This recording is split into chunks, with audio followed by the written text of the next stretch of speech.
Hey everyone, thanks for tuning in to another episode of Mouthguard. It is Hickey here after a crazy, hectic holiday weekend.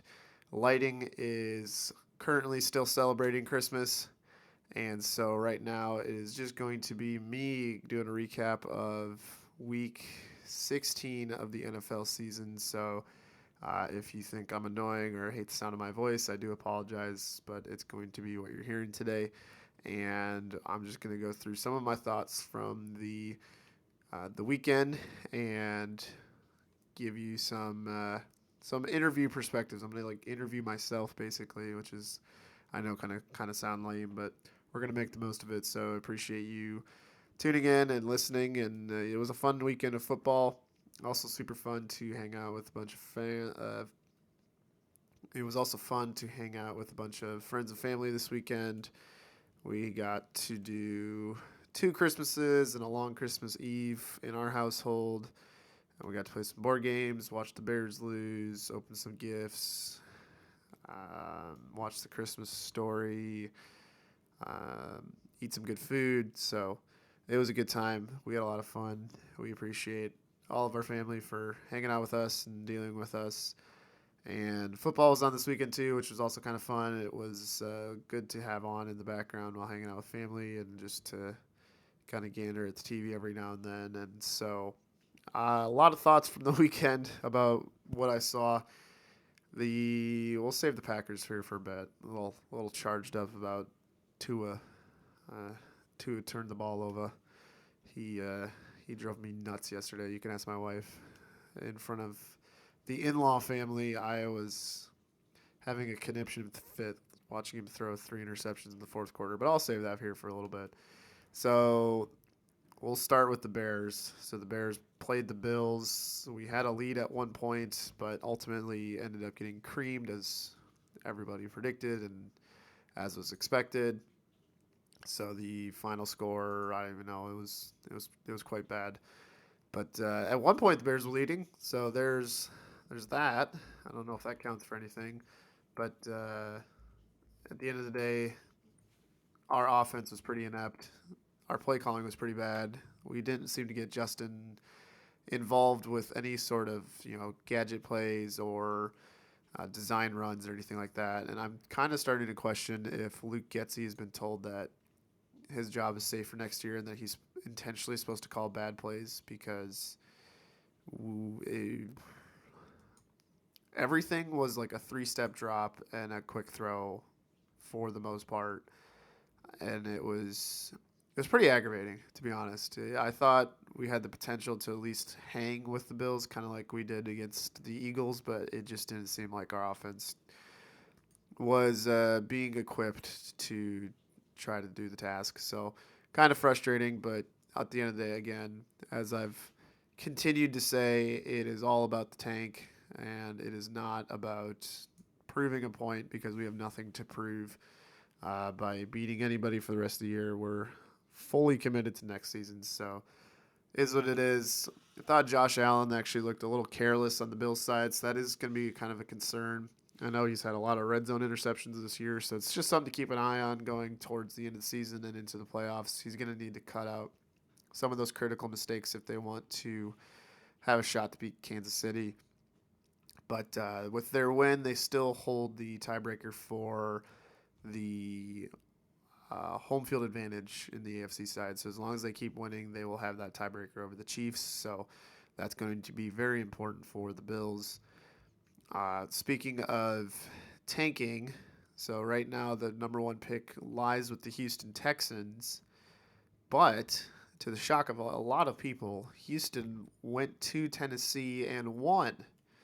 So I personally was shocked by that. It's pretty cool to see a team that has absolutely nothing to play for. And as I've been saying, with the Bears, it's important for us to lose right now so we can get that good pick. But if they did win, it would be kind of refreshing, especially against a team like Buffalo or the Eagles, and then we have the Vikings the final week.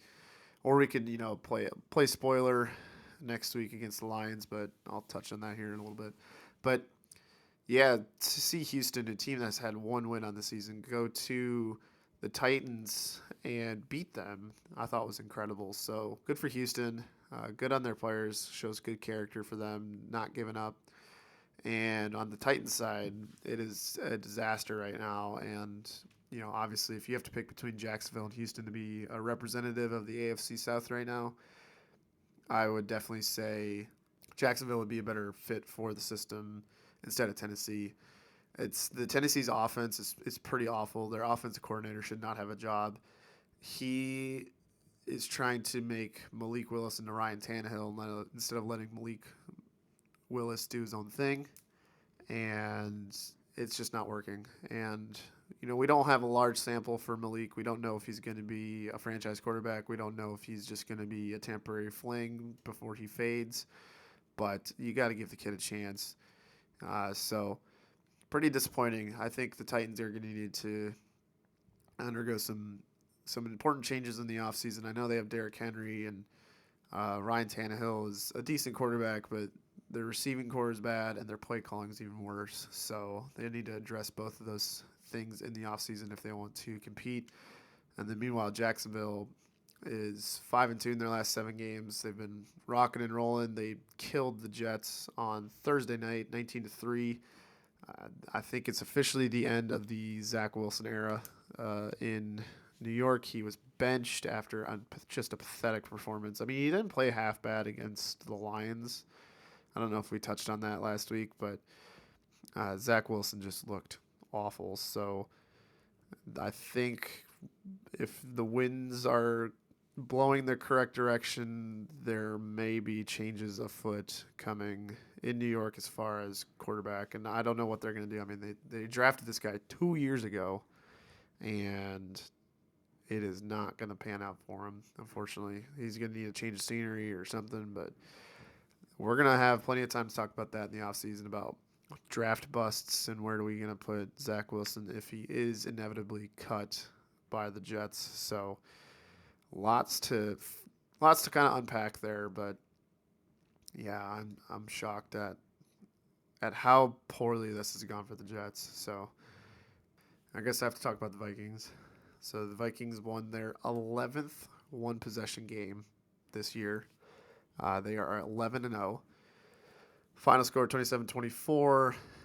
I think the Vikings had the ball with like 20 seconds left, and they did a screen to Jefferson, who got them into very long field goal range, and Greg Joseph hit his 61-yard field goal, I think, for the win, and that was his 4th game-winning kick of the year. So a resilient win. I would say Giants are on the higher end of teams they've played this year. They've had a pretty weak schedule, and I wouldn't say the Giants are a weak team. I wouldn't say they're the best team ever, but they're not a weak team. And I thought Daniel Jones actually looked really good. I got to give him credit. He is very good at working with what he's got, not only within the pocket, but also his receiving core. I mean, his receiving core is not very good. And he does have Saquon Barkley, which sure helps, but his receiving core is not very good, and he's still making it work with the limited weapons he has. And so I think if they can surround him with some talent and get a cap-friendly contract out of him, because I think he's up at the end of the season, they could use him as a building block for sure. So I wouldn't mind if the Giants stuck with him. And if I was a Giants fan, I don't know if I'd mind having Jones. I think he's shown a lot this year. So, yeah, they just need to get him a key receiver. I mean, you can see what it's done just for Philly to get just one really good receiver into the building.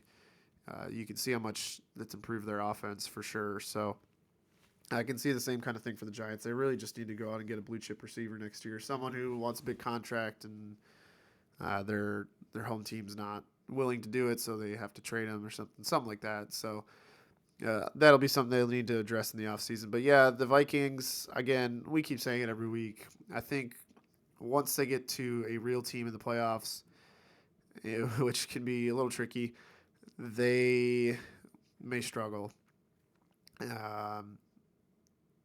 Right now, if they win out, they're going to be number 2, and the 49ers will be 3. So let's say the Cowboys end up 5 and they play the Buccaneers. So Cowboys beat the Buccaneers, 49ers win against whoever, Vikings win against whoever, and then the Eagles have a bye. That means the 49ers would come to town in the second round of the playoffs to play the Vikings. And I don't know if there's a single person in the world that would bet on the Vikings in that game because the 49ers look insanely good still, and we've been saying that for weeks, and they look the part. And the Vikings seem to just struggle to get by through wins. I mean, they do it. Can't fault them for winning, but at the same time, when you're talking about the bigger picture, they still just have frauds written all over them. So it's going to be fun when the Vikings get to the Super Bowl and Lighting and I have to look at each other and figure out what's going on with our predictions for this whole season and whatnot. So fingers crossed the Vikings lose at some point because otherwise we're going to look like such idiots. But yeah, I still like the Giants though. I think one more win and they're in, if I'm not mistaken. So good for them. That tie actually is working out to be very nice for them because otherwise they would be in the same situation as everybody else. But again, I'll touch on the playoffs here in a little bit. The Browns lost to the Saints, and their season's over. And Deshaun Watson didn't look great again. I mean, there was not favorable conditions, not only in Cleveland, but any game on Saturday that was outdoors. This bomb cyclone was not a fun experience here in Minnesota, and I imagine it was not fun to play in for most of these teams, except the Vikings, who were indoors, obviously. But yeah, despite the conditions, I actually thought it was more offensive week than I was anticipating. You know, like the Panthers Lions game combined for 60. Buffalo put up 35 in terrible conditions in Chicago. It was the coldest ever game in Miami, which is insane. It was like 45 degrees. But yeah, I think it was tough conditions everywhere. But the Browns just, again, Watson just doesn't look ready to be playing right now. Honestly, I think they should maybe think about shutting him down and just sticking with Brissett for the rest of the year because he gives them the best chance to win. But also, it's a good learning opportunity for Watson. But if we're going into the offseason looking like this and then you're trying to ramp up for next year, it's not promising, to be honest. So it's a lot of question marks going into the offseason for the Browns after a whole offseason of nothing but controversy. So I think their fans are ready for a change of pace or something, but I don't think they're going to get it this offseason. Lions lost to Carolina in a very confusing one. It's just one of the games, Carolina loses at Pittsburgh one week and then blows the door off the Lions the next week. And now Lions have a bit of a predicament, so they host the Bears this weekend. I imagine they'll win that one. And then depending on how things shake out, they have a potentially pivotal matchup with the Packers next weekend at Lambeau. So we'll have to keep our eyes on this whole situation in the NFC because between the Giants are looking pretty good for the 6th seed. They just need to win at Indianapolis next week, I believe, to lock themselves into a playoff spot. And then it gets a little cloudy between the Lions, the Seahawks, the Packers, and the Commanders. And the Packers get to host the Vikings and Lions their last 2 games at Lambeau in freezing temperatures. So I know the Vikings continue to win one-possession games, and I know they're very talented on offense, but I wonder how they're going to do in the cold this next weekend. It'll be an interesting watch. But the Lions losing did themselves no favors. That was one we had circled as pretty much a convincing Lions win to help them on their way to the playoffs, and now they have to do some scrambling a bit. So and they're also going to need to rely on the Commanders losing and the Packers losing. And the Seahawks, I think the Seahawks are at the bottom of the tie-breaking chain, so the Seahawks need a lot of help. But disappointing loss from the Lions. I imagine their fans are not super thrilled with that one. So we'll have to see what the Lions do next week against the mighty Chicago Bears. Maybe the Bears can play the role spoiler. The Cincinnati Bengals almost let the Patriots back in it. They were up 22-0 in the first half. Patriots came back. They had the most ridiculous Hail Mary ever. It was 3rd and 29. Mac Jones throws as far as he can to the end zone, and it is knocked down into the hands of, I think it was Jacoby Myers for a touchdown. And it's just like, oh, is that or it's either Myers or Bourne? I can't remember. and you're just thinking like, oh, like that goes on Mac Jones's stat sheet, and I can't believe he gets credit for that one. So yeah, annoying, but at the end of the day, Patriots lost. Their playoff chances are pretty much almost shot. Oh, ladies and gentlemen, I think we have a live caller calling in. First time, long time. Is that how that goes? Yeah, first time caller, long time listener. I just wanted to call and get your guys' thoughts on the Minnesota Vikings and what you think they're going to do as the number 2 seed in the NFC playoffs. I just talked about that. I think if the 49ers and Cowboys win, the Vikings are going to have to host the 49ers and get smoked. So I don't know what other games you've talked about, but my dream scenario is this, and I don't care what else happens. This season would be a win. If somehow by the hair on their chinny chin chin, the Green Bay Packers make the playoffs as the 7th seed in the NFC, I would love to play the Minnesota Vikings in the first round and win. And from there, we could get smoked by any other team. I would just be happy. So before we segue into that real quick, because I know you are with family this morning, if for some miraculous way the Packers got into the playoffs as a 7th seed and went to Minnesota, would you like their chances? I've always been a firm believer that divisional games in the playoffs are a toss up, like a true 50-50, no matter if the team's the 1 seed and the other team's the 6 seed or vice versa. So I wouldn't say I like their chances, but I can see it truly going either way, just because that's any divisional playoff game. I've always felt that way. I mean, you look at the Saints and Buccaneers a couple years ago when the Saints swept the Buccaneers in the regular season and then Buccaneers beat them in the playoffs. You know, you just get situations like that. And I know it's hard to beat a team 3 times. So again, for Green Bay to make the playoffs, they'd have to beat Minnesota in theory. So they would essentially be a tiebreaker at that point in Minneapolis, which wouldn't be easy. So again, I wouldn't say like their chances, but I think their chances against Minnesota would be greater than that of Philadelphia or San Francisco.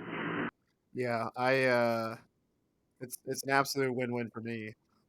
I mean, something's got to give when you have a team that never does well in the playoffs against a team that continually chokes in the playoffs, play each other in the first round. I think is hilarious, but lots of ifs there because you do have to beat Minnesota at Lambeau next week.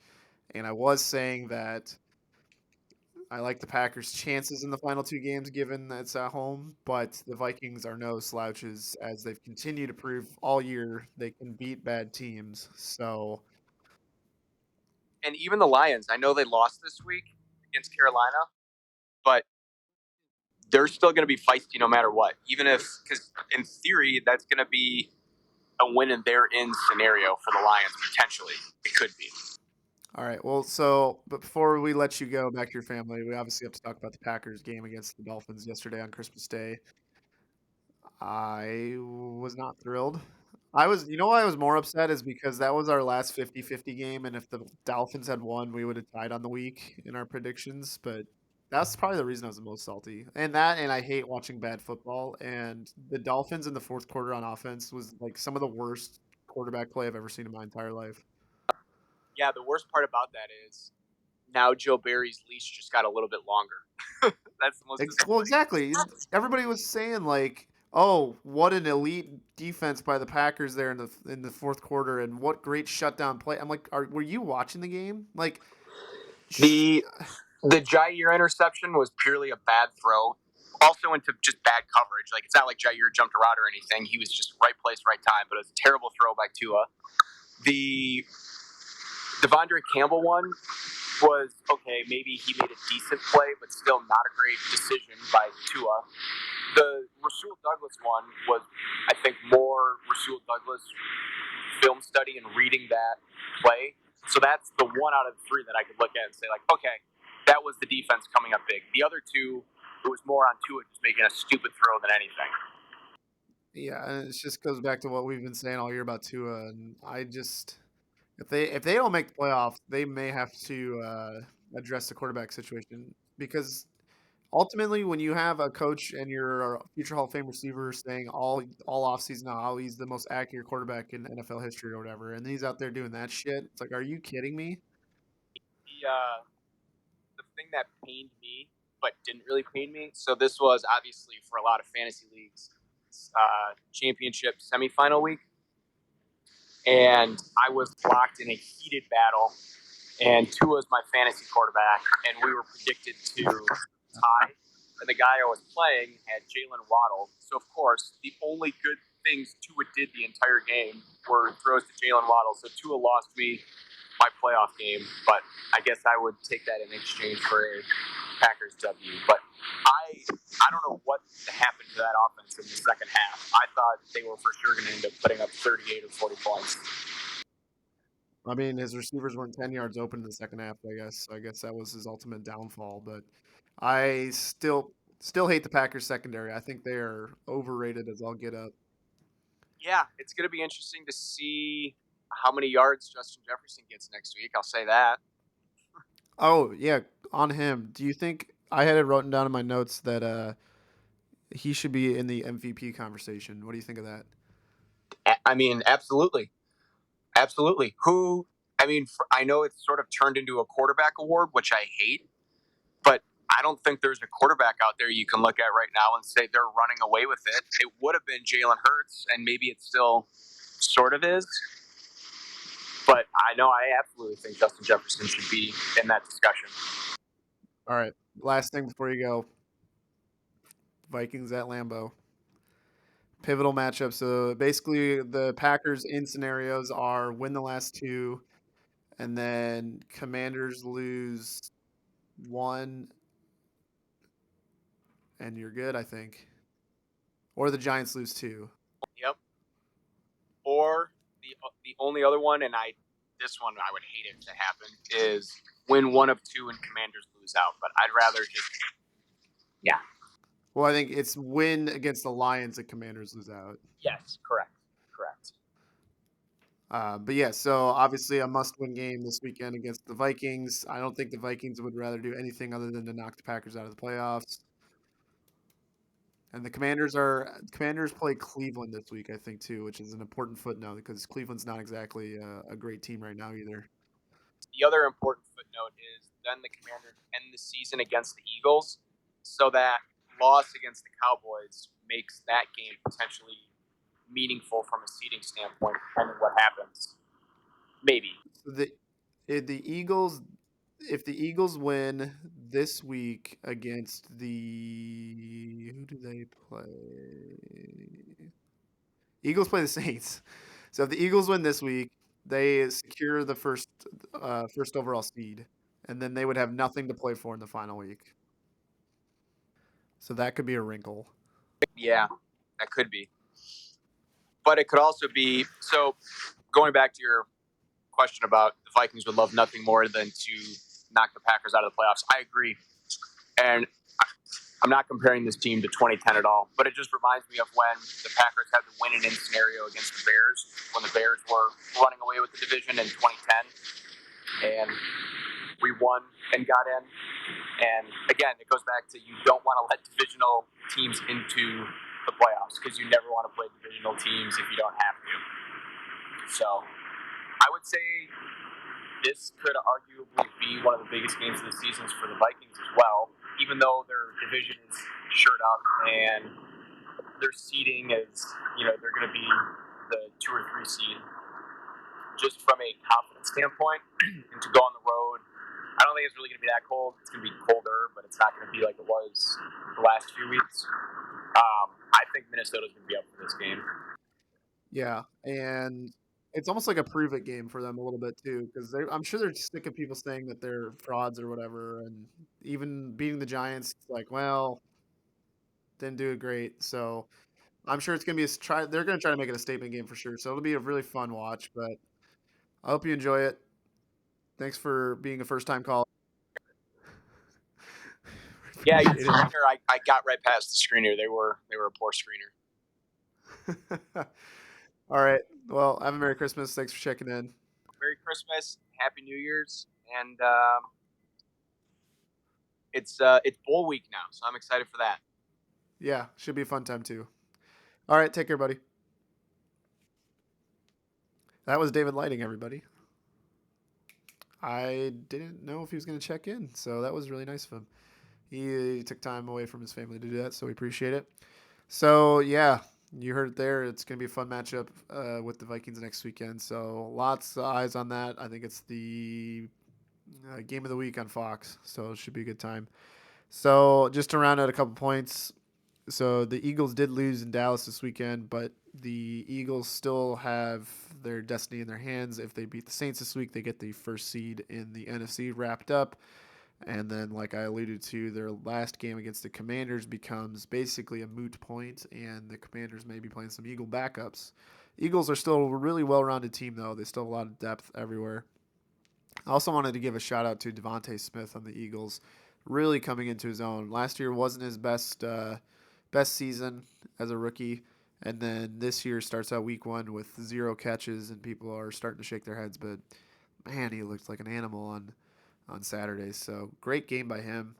Ultimately, not enough. Gardner Minshew did his best. Obviously, no Jalen Hurts, and I think it reinforced the belief that Jalen Hurts is definitely the engine that's making that thing run right now. He's doing a very good job as the quarterback there, obviously, and I think he definitely makes the team better. We'll say that. So, uh, not sure how I feel about Minshew mania. I don't think he's a starting caliber quarterback, but I think he's definitely one of the best backup quarterbacks that you can have in football. So if I were the Eagles, I would keep him under contract, but you have to understand there's some limitations with him. But he did a fine enough job. The Cowboys' offense looked pretty good at converting, especially when it came to getting touchdowns. And the defense came up with some crucial turnovers. So good on the Cowboys.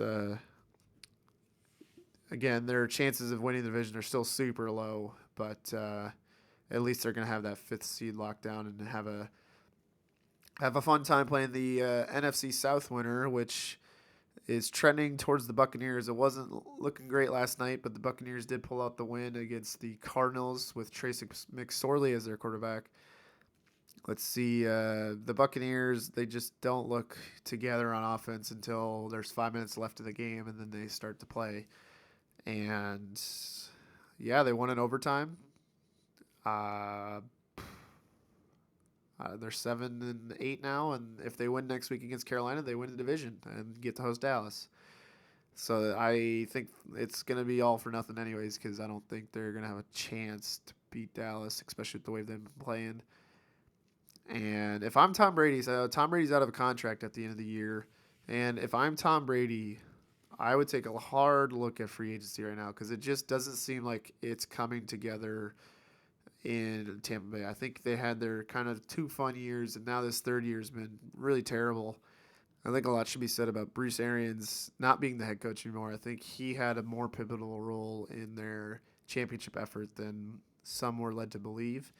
And yeah, the whole Todd Bowles thing, I don't think it's worked out on the offensive side. That's for sure. So if I'm Tom Brady and I'm out of a deal and I don't have to hitch my wagon to the Buccaneers anymore, I wouldn't. And I'm trying to think of a team out there that could desperately use a change of quarterback, who need a quarterback in kind of a win now scenario because of their cap structure and the talent they have. And I'm looking at the Las Vegas Raiders.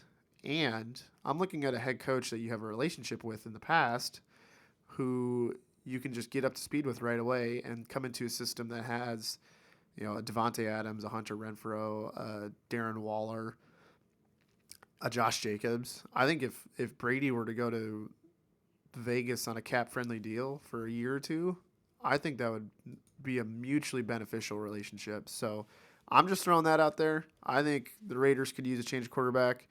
They have a good get out with Derek Carr after this year. I think it's like a $5 million dead cap hit, which is pretty minimal when you're saving over $25 million in the end to use on somebody else.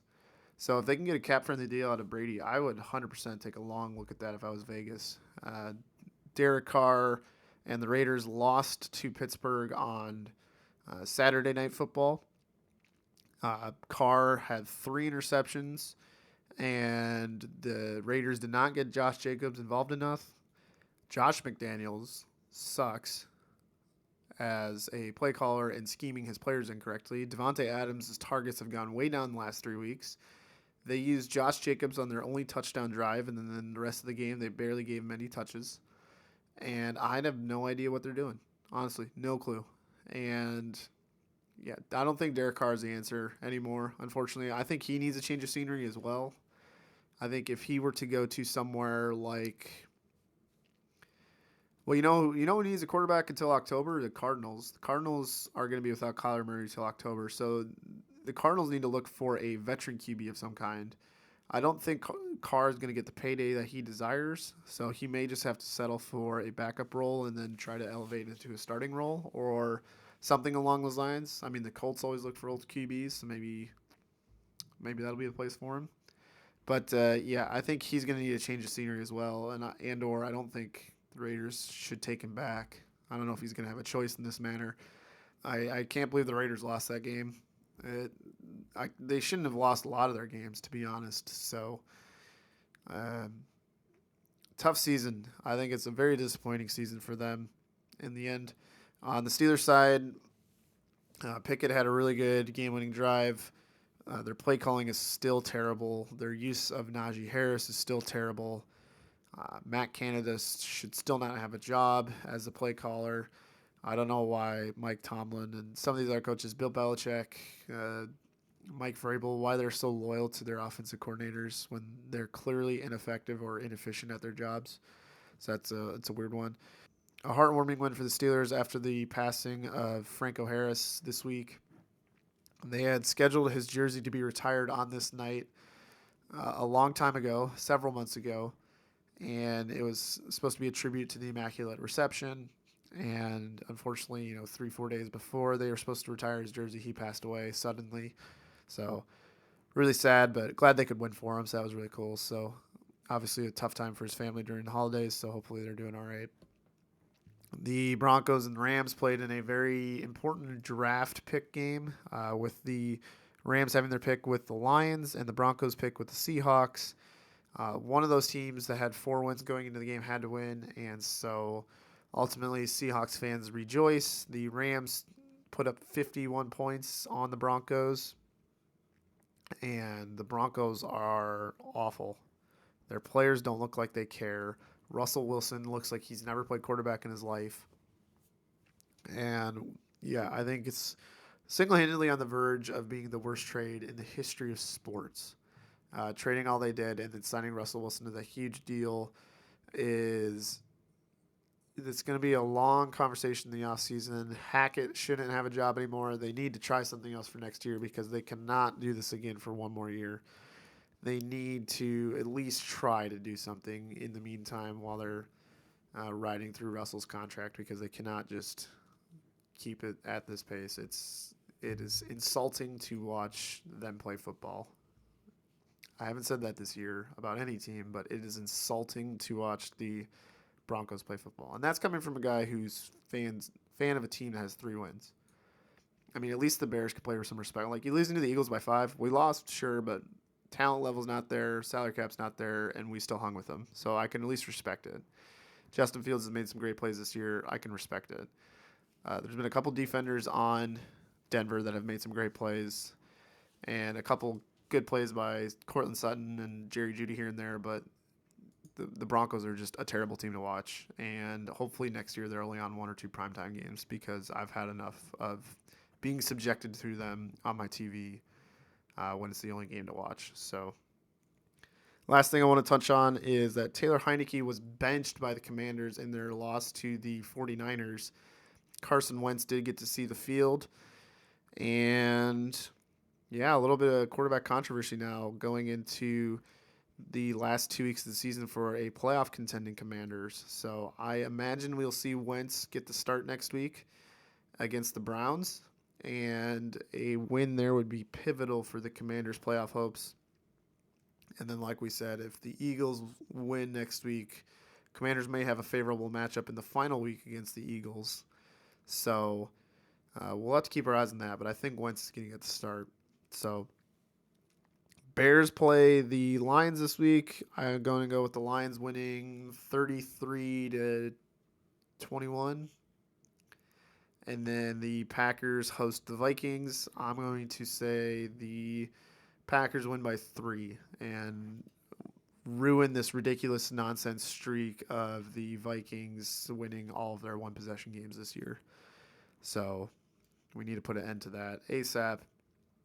And that would set up quite the matchup between the Lions and Packers going into the final week of the season. Also on the flip side, so we talked about the Jaguars winning, the Titans losing.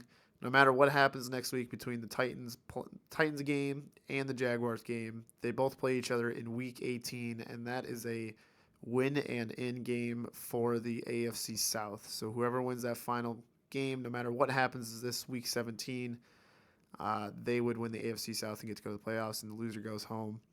Again, fingers crossed for the Jaguars because they look much more put together right now than the Titans. So we'll have to keep our eyes on that one.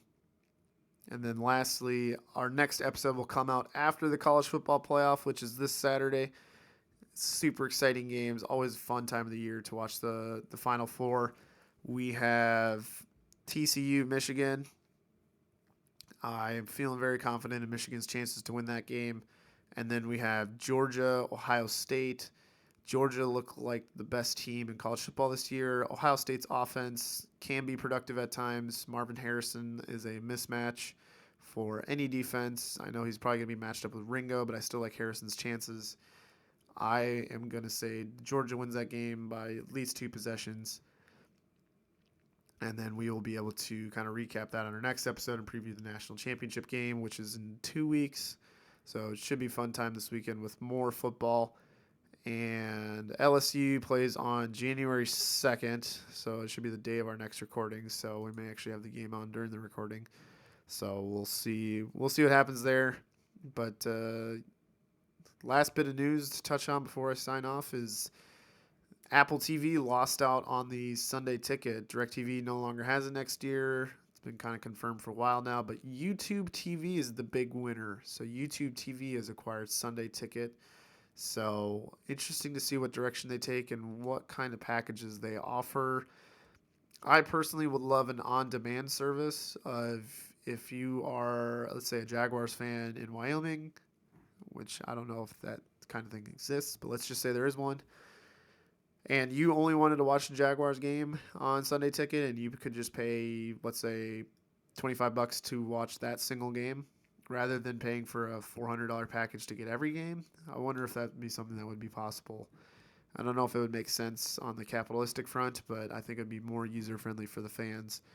So really curious to see what happens with the YouTube TV deal and what kind of specs they announce as far as what they're offering. So we'll keep our eyes on that for you. But again, thanks for listening. I hope everybody had a Merry Christmas and a Happy Holidays.